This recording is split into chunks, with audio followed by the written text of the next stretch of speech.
আমি চিরঞ্জিত বলছি, চিরঞ্জিত fishing videos থেকে। আজকে আমরা সকাল সকাল চলে গেছিলাম শিশিয়ার ছিলে।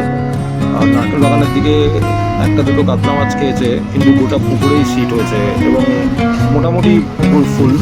সেরকম কোনো মাছ খায়নি, বোঝা যাচ্ছে না সারাদিনে মাছ খাবে কিনা। আজকে ওয়েদারটাও তো ভালো, তো আসুন দেখে নিই একবার গোটা পুকুরটা ঘুরে। আর কাতলা মাছ খাওয়াটাও আপনাদের দেখাবো ভিডিওর সামনের দিকে।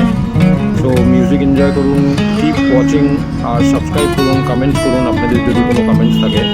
এর সাথে আমরা সেক্রেটারি কুন্তলের, সরি নট কুন্তল, সেক্রেটারির নাম্বারটাও দিয়ে দিচ্ছি তমালের।